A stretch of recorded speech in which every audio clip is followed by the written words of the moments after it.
Hey guys, what's up? It's your boy plus 44 with, you already know, the main man Thor, and we are back with episode five. I believe it's episode 5. Damn, it's episode five already. No, we're already at episode 5, hey. Our last episode of 2020. Yes. Whoa. So Ed, what are we talking about today? Today, we are talking about a topic that a lot of people kind of forget about. Honestly, it's been around for so long. The author himself is so iconic, and the fantasy world that he created is remarkable, is the only way to put it. We're talking today about Lord of the Rings. We're You talking already about know. what's going on in the big old land that Tolkien created, and yeah, and mostly the movies, but we might talk a little bit about books. Who knows? Hmm. Yeah. Dun dun dun dun dun dun dun dun dun dun dun dun. Oh, this one is oh. What am I even trying? Like this is my worst one yet. Honestly, like I get what you said. Like it's been a minute, but the fan base is still very much there. So strong. So strong, So honestly. strong. Mm. Yeah. It's like I remember the days where people were like, "Are you a Lord of the Rings fan or a Harry Potter fan?" And I'm like, both. Exactly. Lord of the Rings was so prominent way before there was a Harry Potter. Mm. And I think a lot of that is to do with how Tolkien brought the world to life. I mean, it is a stacked source, you Yeah. know? And as we know from the books and journals that he made, like he a world that he had just one place in mind. And he eventually went on to create these incredible sagas and this background around it. The background itself is incredible. But yeah, I think when it started with the Hobbit Hall, like, I think it's a lot to me. That's simplicity. That's kind of the Lord of the Rings in its spirit. Is the Hobbit Hall, you Yeah. know? And I think Peter Jackson did a great job in capturing that first image of what wasn't really the first in the movie, but in before the prologue, because the prologue was kind of the first scene that was setting the table, and then you had Frodo in the Shire, and then going into that Hobbit Hole. That was such great cinematography from Peter Jackson. It was. And the movie, you were never thinking they were too long. Like, they were long, but they were justifiably long, if you know what I'm saying. Yeah. Like, on every scene, loved it. Yeah. And the battle scenes, I'm telling you, I love the battle scenes. I only just watched the Hobbit last movie, like, a few weeks ago. Loved it. Loved the battle Battle of scenes. the Five Armies. Battle of Five Armies, yeah. Loved it, man. You'd be Honestly. surprised to know that in the book he actually slept through that. He slept through it. Yeah. You mean was it Bilbo in the Hobbit? Bilbo, yeah. Damn. So instead of having this incredible climactic scene, this is a little bit of trivia for you guys, but instead of writing this big, oh my god, level of battle, it was Bilbo just looking at these 5 armies, like 1, 2, 3, 4. Wow, that's 5 armies. He says, "Well, this seems like a really good spot to take a nap." It's the entire thing. I mean, that is classic Hobbit. I'm not gonna lie. It is totally classic Hobbit. Classic It was Hobbit. it was J.R. Tolkien basically saying, "No, I'm not doing that." Yeah, he basically just said, I'm not doing that. And to be fair, I mean, what is it? It's like 380 pages long, The Hobbit. It's not a big book. It's quite a small book. Or is it 300? I think it's more. It must be more than that. It's comfortable. It's a very comfortable book. If you listen, if you want to get started with the Lord of the Rings world, fantasy land that is in Lord of the Rings, I'd say start with The Hobbit because it is such a good tabletop read. You know, it's so innocent as well. Like if your kids want to read something beyond Harry Potter, give The Hobbit a go because it is a nice book. It is a good book. Yeah, I'd say a little bit higher in literacy, but if they can get past Harry Potter, all through Harry Potter, I think they can read The Hobbit. To be fair. Honestly, I kind of wish I love like myself being a more cinema fan, but I wish I read the books first because when you read the books, you can create your own images in your head. Whereas now that I'm trying to get through the Harry Potter books now, I'm just imagining the scenes in the movie. You know what I'm saying? Like, it's probably better to read, but it's nice to see like how they compare. Totally. Yeah, you're right. Like I was lucky enough that I was reading the books as the films were coming out. So when I finished the first two, the first one was coming out.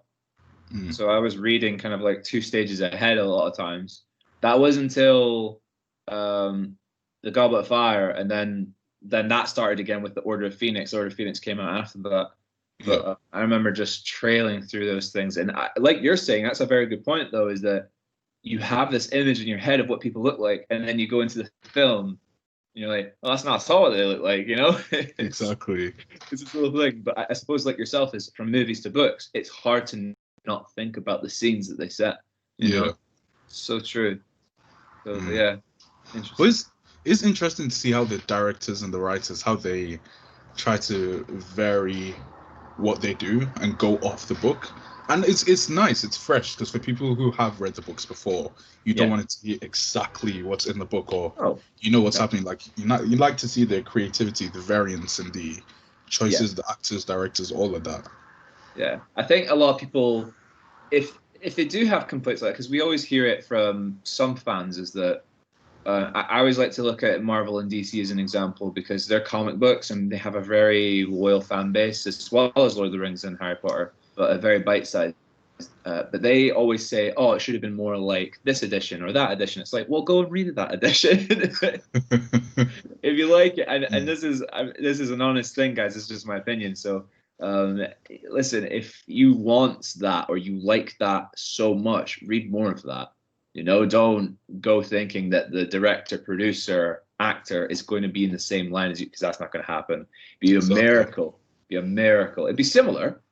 And that's the thing. You want some sort of similarity. You don't want them to go off the rails. You know.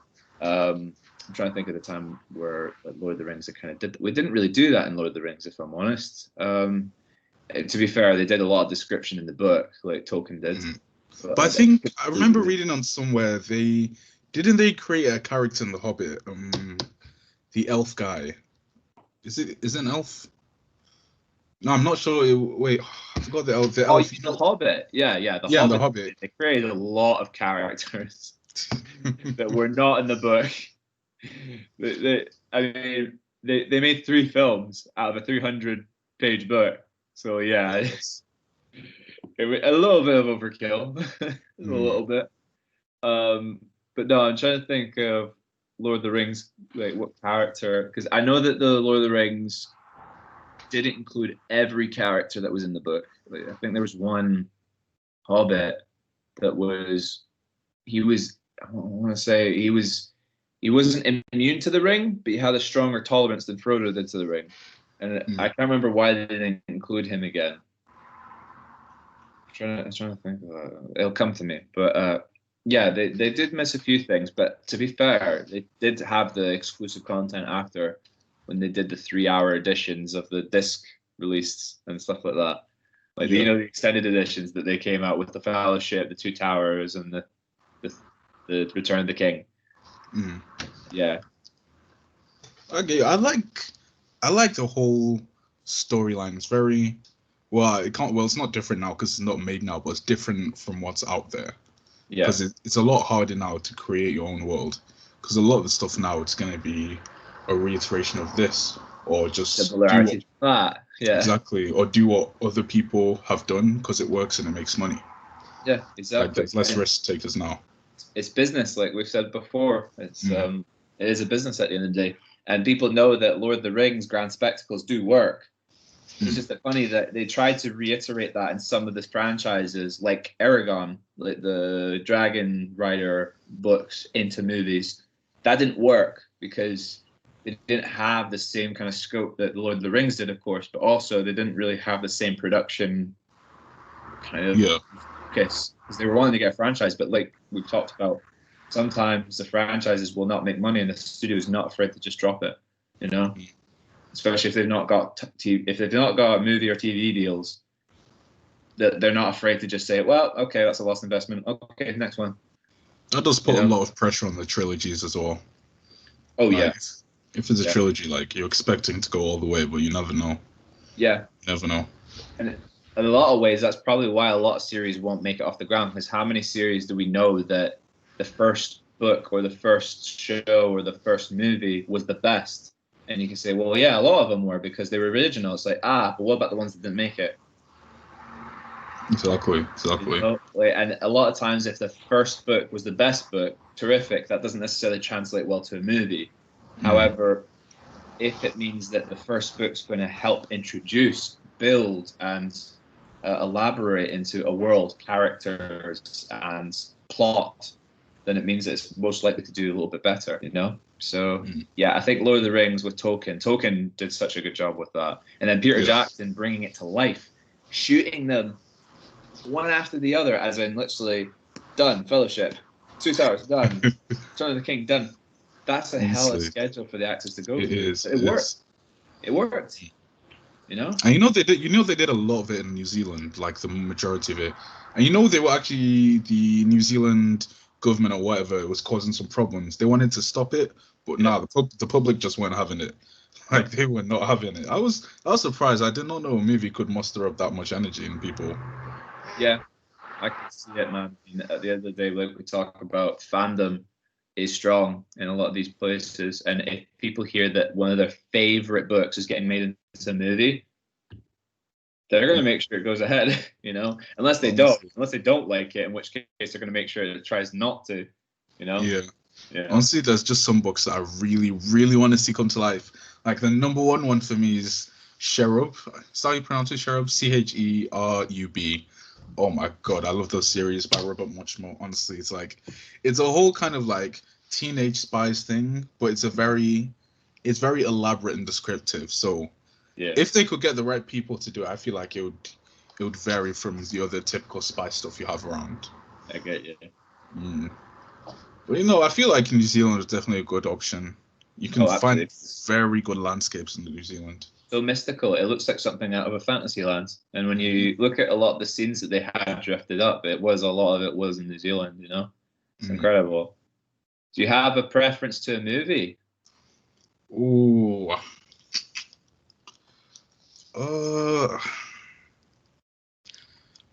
I would have to say, wait, where was the one with where the elves, the big battle with the elves? Was it the second one? You mean where they're at the castle and they have to defend against all all the orcs, That was Twin Towers. Twin Towers. Loved it. Yep. Loved it. That's probably my best one. It was the Battle of Helm's Deep. I love that one, honestly. Terrific scene. Probably the standard bearer for a lot of people from then on out. I mean, there has been some great battle scenes since, but that was hard to beat for a very long time, that scene. It was so hard to beat. And even in Return of the King, it was very grand and there was a lot involved in Return of the King, but that Battle of Helm's Deep just had something that a lot of people was their favorite scene. Exactly. I think it was because there was no guarantee that they were going to get out of this. Exactly. Like it was just like nail biting, edge of the seat tension the whole time. Because we knew the Fellowship were going to survive. We knew that. Yeah. We didn't know what else was going to happen. So it had that real, we are in a hole here and we have no idea what we're doing, and we're in over our heads. Like, despite the fact that they were like, we'll fight out, they really were. They were in over their heads. Whereas in Return of the King, at least they had the whole of Gondor. And yes, they were kind of making, if this was it, then there was going to be a lot to deal with, but that wasn't their final stand in Return of the King. Whereas this was kind of Rohan's final stand. This was it, Exactly. Do or die for Rohan, So and one of my favorite characters is the King of Rohan. Like he was a great character, great arc, and yeah, just terrific. Honestly, I loved it, and I love how they did the storyline very well.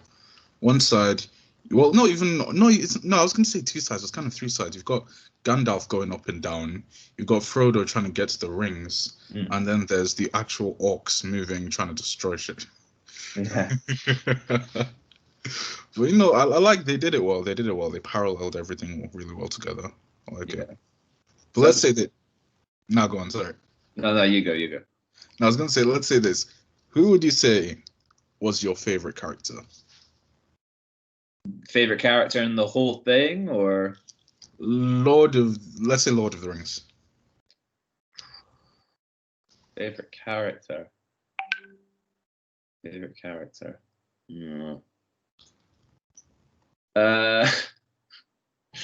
This is a very controversial one because for me, my favorite character was a myth, like the myth of the person. It was we never really got to see him, if that makes sense. And without him, there is no need for this thing to happen. So I would say for my favorite character from expansion as well as in the movies is Sauron. He's actually my favorite like entity in that we do not see him, not really. We've never seen his face. We've never really heard him speak, not really. And yet, for whatever reason, this entire plot revolves around him. You know, that takes a lot of presence. That takes so much, and I have to credit Tolkien for that. In that, it takes so much to create a character like that and to instill real fear as well. We saw a lot more of him in The Hobbit, didn't we? But at the same time, you don't really see him either. You don't see it. Like it's his armor. Like, because Sauron is known as the deceiver, the liar, the trickster.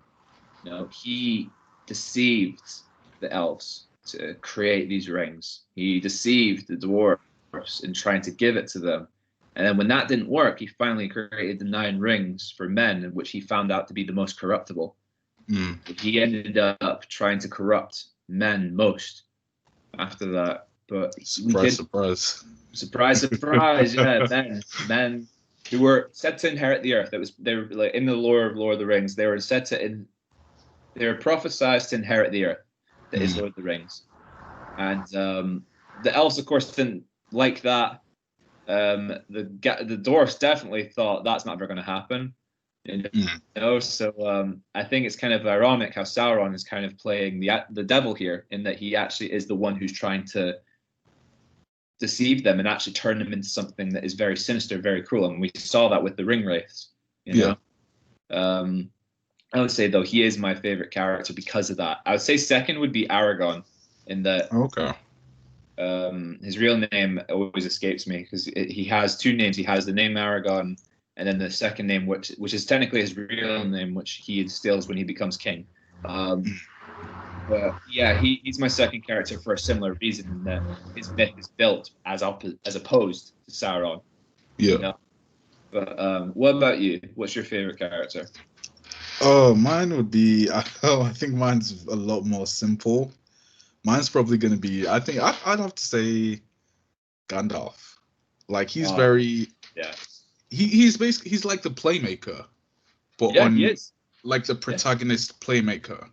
So he's not exactly controlling, but he's trying to do damage control and do you know what I mean? Like, honestly. Plus, I love Dumbledore, so we love a nice white beard. It's the mentor role, isn't it? Though it's the teacher role. We would call him Kingmaker back in the day. So like in the medieval times, you would always have a guy who's almost like a spy maker, the wisdom, the advisor. So they were called Kingmakers, or they were sometimes referred to as Kingmakers. And Gandalf is definitely a Kingmaker in that he has parts to play in the diversity that is Middle Earth. You know, between elves, dwarves, and so on. And because of his sentiency towards a higher power, that's why he's doing it. He's making sure the balance is there. You know, the deep magic that's within Middle Earth, as well as the coexistence between the different races. You know, so to him, Sauron's an abomination. He needs to get rid of him. So this is how he's shifting the board by bringing in hobbits, by bringing in dwarfs, and creating not creating. He wasn't the sole creator of it, but he orchestrated it, really. Yeah.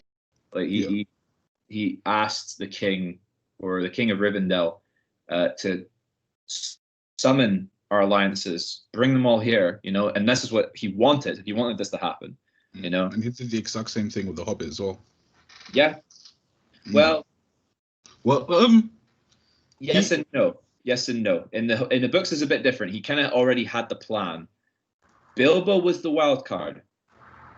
Bilbo was the commodity that you can't see coming. So Gandalf always is described as someone who had faith in the oddities and the underrepresented, and Bilbo represented that in the Hobbits. I mean, he knew his family from different times and different pastures, but he knew that the addition of a Hobbit would actually be in their benefit for X, Y, and Z. But he was the wild card. There was no guarantee that was going to be a thing.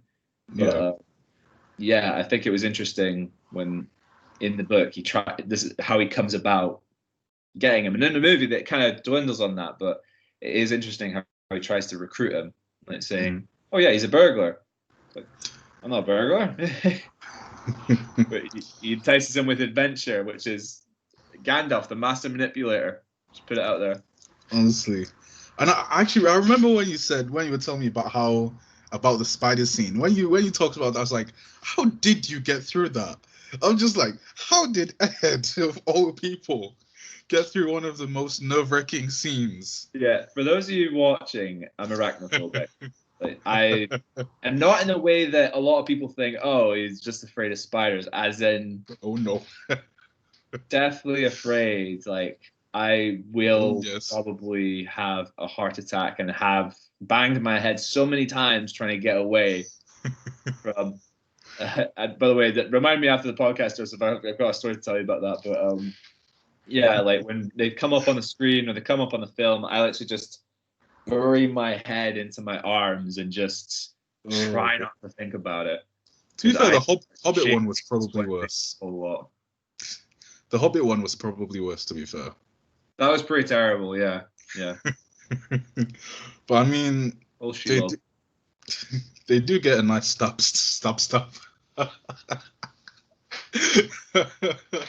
Oh my god, there were some big spiders. I'm not even gonna lie. Yeah, exactly. My worst nightmare. Imagine the props for that. Imagine setting the scene for that.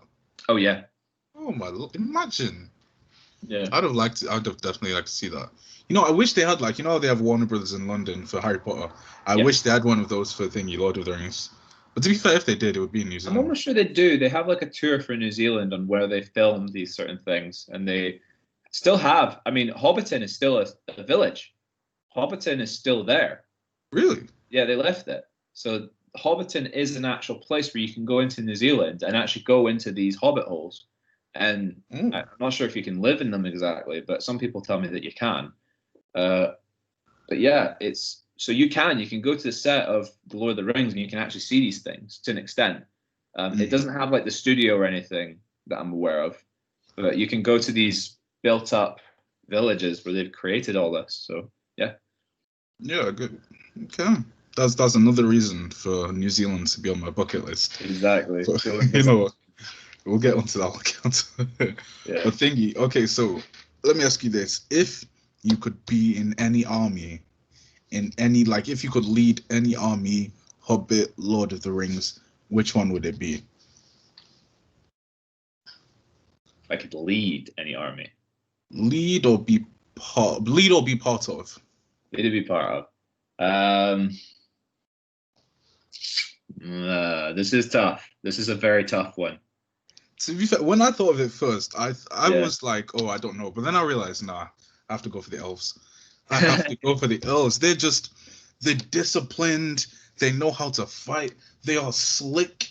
They're cool. Okay, there's no other way to just like cool. I love the elves. Like honestly, their armies when they show up, they show up.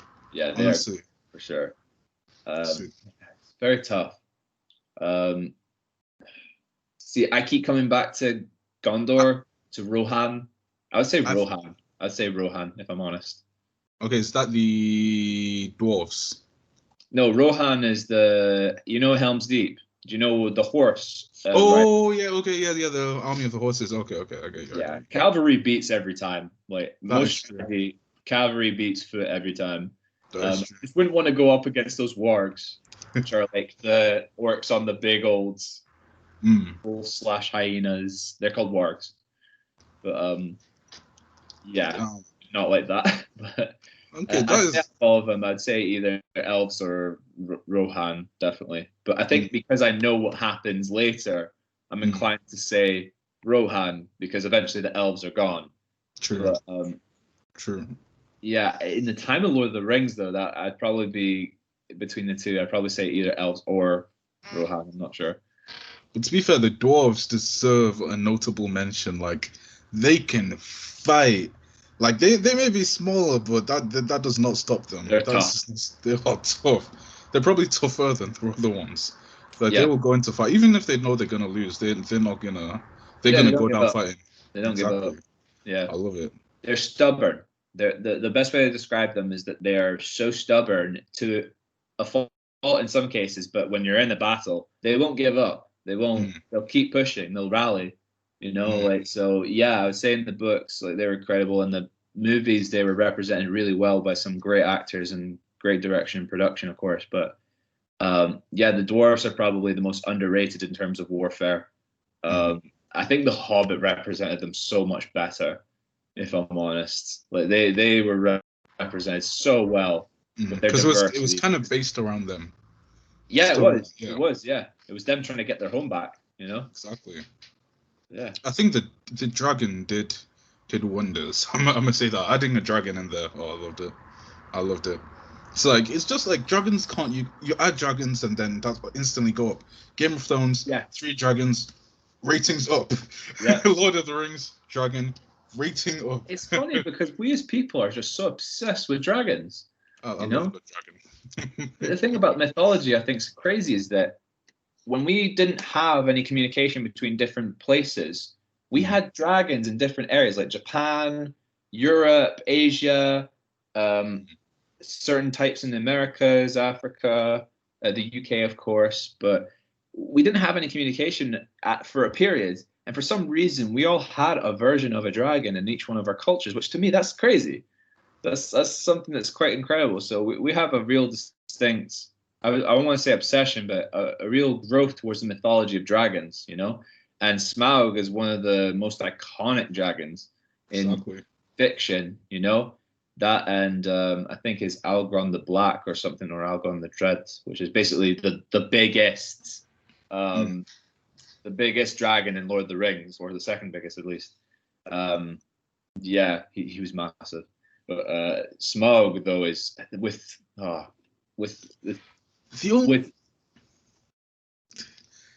just with Smaug, the only thing that annoys me about Smaug is with villains, you can, or normally for up to some extent, you can empathize with them, like they have a cause. Smaug was just a greedy guy. Yeah. Which, you mean like it's fair enough, but like I wish there was more to that. Like I'm not sure if it's the same with the books because I haven't read them, but you'd like to have a complex villain. Very selfish character. That's kind of great about him is that he is a monster. He is represented as the monster inside every man, which is what they did really well with Thorin. Is that we all have a bit of Smaug in ourselves. We have a bit of greed. We have a bit of selfishness. Too much pride is one of the big ones that got Smaug. Okay, I've never actually looked at it from that point. That does make sense. Yeah. I like that. That's the best way to consider it. Is that he's the guy who we all have inside of all of us, and that's kind of what makes him so terrifying, especially when he's represented so well by Benedict Cumberbatch. Like the way he talks, it's that voice inside your head that says maybe you should take that for yourself. Maybe you should do that for yourself. And who are they to say otherwise? You're so good. Like you're great. You're spectacular. Like Smaug is a great character in that circumstance, and that he's the worst part in all of us. And the hogging of gold, someone else's gold, particularly, and claiming it as your own. But what you're saying is right. Is that he is kind of an irredeemable character. He's not there to survive. He can survive anywhere he wants. But he just took what he thought was his because he could. Exactly. Like who's going to stop him? Well, fair play to him. The man knew how to use his power. Well, to be fair, I mean, if you had all that power, you take all the gold you want, and then you just hide away with it. not even the fact that you can't actually use the gold because you're a dragon. But I mean, to every villain his own, I guess. It's pure avarice. It's pure Mm. avarice, for sure. But for him, it's a possession. I think it's a very much a pride. It's a mantle. It's a status. I am the real king under the mountain was one of his best quotes. You know, and yeah, that's him ever prideful. He really thought he was untouchable. You know, Not anymore. not anymore. Oh my god. What I if love. Yeah, on you go. Well, no, yeah, go on. I was saying, it would have been a serious game changer if Sauron managed to recruit Smaug. Oh, that would have been hard to beat. That would have been. Oh my god. You know, if they couldn't beat Daenerys Targaryen with the dragon, they're not beating Sauron with the dragon. Definitely not. Oh my god, I'd have It loved wouldn't to be see that hard, would it? It wouldn't have been that hard. That is true. Why didn't he though? That's the question. He got killed. No, well, why not earlier on? Well, think about it. He was rising to power, and it wasn't the time to show his face. And this was all happening as this was going on. And I think at some point it was theorized that, or hypothesized that he actually did, and that Smaug was considering it. But then all this happened as it was happening. But it's a very interesting theory and a very interesting hypothesis. But I'm not sure how much it has into it. But I think it would have been a very different war of the. It would be very different, honestly, of Middle Earth if Smaug had actually managed to survive somehow and then was recruited by Sauron. I think that would have been a very different outcome. No. Oh, have you seen the Big Bang Theory episode Halloween? Sheldon dresses up as a hobbit. Yeah. Oh my god, I love that when he's like, "I'm a hobbit." Oh my god, I love that. I love it. Oh, I love Leonard, man.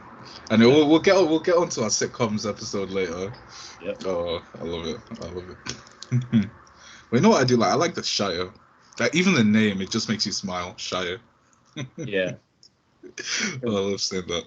For Tolkien, it was coming home. The Shire. That was the idea of coming home. You know, and I think it was so remarkably well done because when you think about home, you think about very much this description of the Shire. You know, warm stove, comfy chair, great company, possibly a pipe and a brew. Considering this is back in the World War when they were in this. So I think the Shire of all things was probably the most beautiful, and it was the coming home element. So the music they did, the score that was brilliantly done, as well as the image, the landscape of Hobbiton. It was so good. Like, who doesn't want to retire in the Shire? Who doesn't? I mean, as long as they have a TV and Netflix, I mean, I'm golden. Maybe Disney Plus too. Yeah, exactly. As long as they had that and then the gym, I'd be fine. Exactly. I mean, they can't charge more than Scotland are charging, so you should be fine. Not getting to that. Actually, you know what? If you could be any, let's say, species in Lord of the Rings, what would it be? Like, not even part of the army, just the species. Because I feel like a lot of people would say Hobbit, but I couldn't be a Hobbit. Well, that's the thing, is that hobbits were very neutral in that they never got involved in anything until the Lord of the Rings series, in which case they had to after that. And Merry, Pippin, and Sam were a very big part in including them in the world of Middle Earth. Like they became a part of that. But I would say no, definitely not. I'd say elves. Elves would probably be the one I would choose, if I'm honest. Very peaceful, but the one thing that's going against them is that they are very up themselves. Exactly.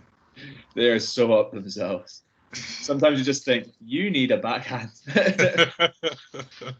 No, I get you 100%. Like, for me, mine is between elves and just man. Because like it would be damn interesting being just a man in the Lord of the Rings world. But imagine just being an elf. you're automatically good with a sword and a bow and arrow. Like, Yeah, and you can't. Your balance is impeccable. You know, you're so light on your feet and everything. Yeah, long-lasting life as well. There's that. I think though that the idea of losing your humanity would be very difficult because like part of the thing of being an elf is that part of them they don't really have the same familiarity as humans do. They don't feel the same as humans do, and part of that is because of their long-lasting life. You know, so that'd which be is tough. probably why they're so disciplined as well. Yeah, like some of them don't really express, if that makes sense. They don't really have that, you know, like they have their ways of doing it, but they don't have the same as a human would, or even a dwarf would. Like dwarfs, and well, this is why they're all races, is that they're all very different and they express very differently. But out of all of them, I'd say elves are probably the most cold, you know. True. If you know what, I'm gonna go for elf. Like, I'll take the long life. The long-lasting life. But I feel like worst off would be. You know what? I'd have to say, Hobbit. I'd get too bored as a Hobbit. Yeah, Hobbit is a place you'd go to retire. You would want to adventure after that. You know? Exactly. Like, you see Frodo, Samwise, all of them. Like they are one in 100, 1 in a million out of hobbits. Normal hobbits stay home, everything same. They don't every venture single outside the Shire. Exactly, for good reason. To be fair, for good reason. Well, I could never do that. Yeah. Not for me. But yeah, that is another episode. I think done. Yeah, man. Talking about Lord of the Rings and the Hobbit for close to an hour. Time well spent. Exams coming up. You already exactly. that.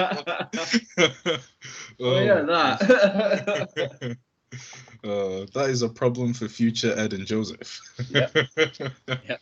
I do not want to be them right now. But anyway, guys, it has been drinking OJ and BC with plus FortyThor. Any last words, Ed? Any last words, Ed? You already know. You already know.